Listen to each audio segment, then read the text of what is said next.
में तब तक तुमको आंच लगाना पड़ेगा कपास में। हो गया कपास काटने के लिए और महात्मा बैठ करके आंच लगाने लगा। महात्मा ने कहा आए भजन को होटन लगे कपास। हम भजन करने के लिए आए थे, खाने पीने के चक्कर में फंस करके ये कपास होटन, ये गड़बड़ हो। महात्मा ने विचार किया हम आए थे भजन करने के लिए, हम इस ब्राह्मण पर दया दिखाए, अब ब्राह्मण करे कि संतान देना पड़ेगा। कहा कि देखो भाई तुम्हारे भाग में नहीं तो हम कहां से दें। तो कहा कि हमारे भाग में क्या है। कहा कि एवं सप्त जिनश्चैव, एक दो जन्म नहीं तब, कहा कि 7 जन्म तक तुम्हें संतान नहीं होगा। कहा 7 जन्म तक संतान नहीं होगा। जन्म बभिस्तव पुत्रो नहीं वच नहीं वचः। कहा कि 7 जन्म तक तुम्हें ना तो पुत्र होगा ना तो पुत्री होगा। ये आकाट्य प्रमाण हम देते हैं। जो ही महात्मा ने कहा तो उस ब्राह्मण ने दोनों कान को पकड़ा और महात्मा के चरणों में मुड़ी पटकना शुरू कर दिया।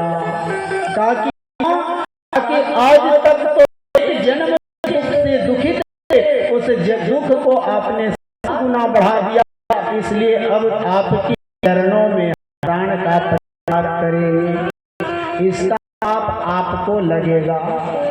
महात्मा फंस गई। कहा रुको रुको। कहा कि क्या। कहा कि देखो भाई संतान तो होगा लेकिन परिश्रम करना पड़ेगा। कहा कि बताइए। थैला से फल निकाला और निकाल करके दे दिया। का बस काम बन गया। ले करके भागने लगा। कहा कि सुनो भागने की जरूरत नहीं है। कहा कि तब। कहा कि इस फल को ले जाकर के अपने धर्म पत्नी को खिला देना, संतान अवश्य होगा। आत्मदेव ब्राह्मण ने कहा कि महाराज कोई नियम भी करना का कोई नियम नहीं, काम क्रोध मद लोभ इच्छा का परित्याग कर देना। कहा कि भजन कीर्तन करना है। कहा कि भजन कीर्तन क्या है। कुछ नहीं है। अरे आदत बुरी सुधार, आदत बुरी सुधार या भजन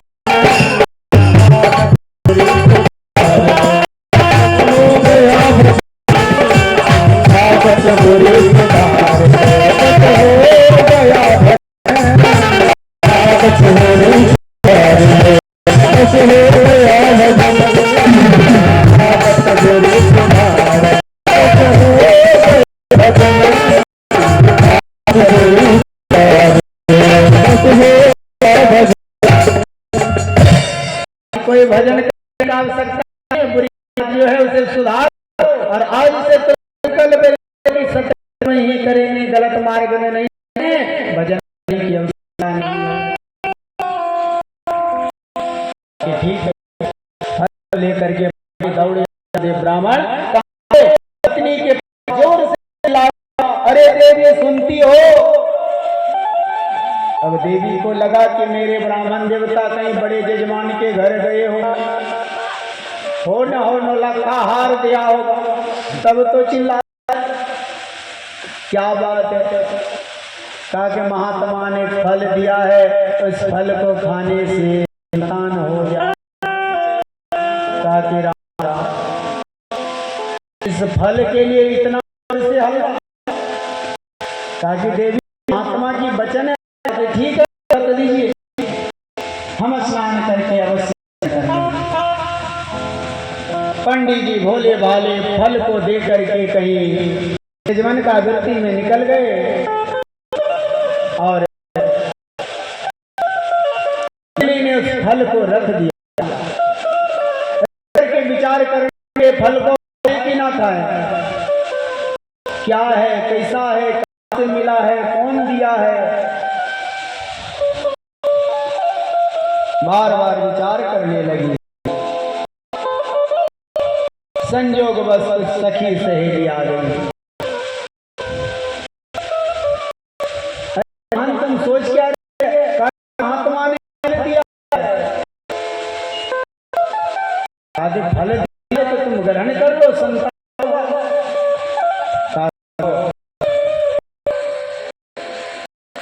कहा कि हमने एक बात सुना है। कहा कि क्या? कहा कि हमने सुना है कि फल ग्रहण करने से संतान तो होगा, लेकिन संतान होने से पहले उस स्त्री को, माँ को बहुत कष्ट उठाना पड़ता है। कहा कि माँ बनने के लिए तो कष्ट उठाना पड़ेगा। कहा कि कष्ट भी उठाना पड़ता है। कहा क्या? कहा कि हमने सुना है कि माँ के गर्भ में सुखदेव जी 12 वर्ष तक रहे। कहा कि 12 वर्ष तो रहे। कहा कि कहीं मेरे गर्भ में 12 वर्ष तक संतान रह जाएगा तो क्या हो? कहा कि ये सब बात छोड़ो और सुंदर से फल को कर लो। सखी कह करके जाने लगी। जाते जाते धुंधली थी। अच्छा एक बात बता दो। कहा कि क्या? कहा कि हमने सुना है कि जिसके गर्भ में संतान रहता हो तेज दौड़ नहीं पाती है। कहा कि तुम्हें दौड़ना भागना कहाँ है? कहा कि अधिक खा नहीं पाती है। तो कहा कि कम खाना। कहा कि अधिक काम नहीं कर पाती है। कहा कि तुम्हें काम क्या करना है? जिनके घर में साल 2 साल 5 साल 10 साल से संतान नहीं हुआ है और उनके घर में संतान होने वाला होगा तो उनका 1 लाख कर कुटुंब है, सब बधाई देने के लिए आएगा। उनको खूब बधाई दो और खूब काम करवाओ। धुंधली ने कही कि मेरी ननद जो है 1 नंबर की बदमाश है। 9 महीना मेरे गर्भ में संतान होगा और मेरी सारी खाली सामान ढो हम ये करने क्यों? दौड़ने भागने के बाद आया। का दैवात घाट ग्राम में पलाए गर्भणी तथा घर में आ जाए, आग लग जाए तो सब तो भाग जाएगा। सखी समझाते समझाते थक गई। ताकि तुम्हारे मन में जो बात आए करो। हैं कुछ ही बात उनकी बहन आई। कही करे बहन तुम उदास क्यों है? कहा कि हमारे पतिदेव ने फल ला करके दिया है। कहा कि फल से संतान होता है, ये सब गपाष्टक है। कहा कि तब? कहा कि तुम्हारे पास सारे प्रश्न उत्तर है। कहा कि क्या करें? कहा कि मेरे पास 10 संतान है और संतान होने वाला है, तो संतान चाहिए तो हम 11वां संतान तुम्हें देंगे। उनकी बहन चाहती कि संतान ना हो और इनकी सारे धन हम अपने संतान को दे देंगे। क्या करें? कहा कि तुम्हारी गौ बंधी है, साल 2 साल से नहीं हो रहा है, इसका परीक्षा भी हो रहा है। कहा कि बहन हो तो तेरी जैसी। सारी समस्या के समाधान 5 मिनट में हो गया। कहा कि संतान तो हम दे देंगे लेकिन मेरे पति जब बोलेंगे तब।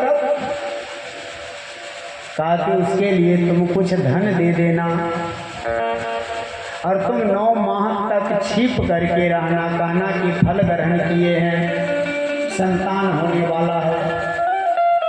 अब जिस प्रकार धुंधली की बहन बताई उसी प्रकार वो करने लगे। ब्राह्मण देवता लौट करके आए। क्या देवी तुमने फल खाया? कहा कि महाराज फल तो खाए और खाते ही साथ ही ये फायदा बुझाने लगा। कहा कि वाह। कालांतर में समय बीतता चल गया और 10वां महीना चढ़ते ही एक सुंदर बालक को जन्म दिया। किसने? धुंधली की बहन ने। रात्रि में संतान को ला करके धुंधली को दिया।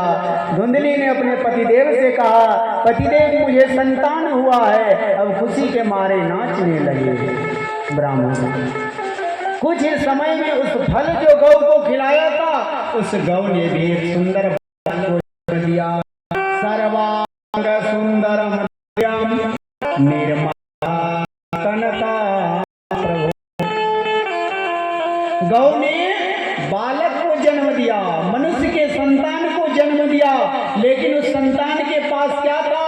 गौ के समान कान था, सर्वांग सुंदर दिखा, और कान था गौ के कान की तरह। खुशी के मारे ब्राह्मण देवता नाचने लगे। सभी ग्रामवासी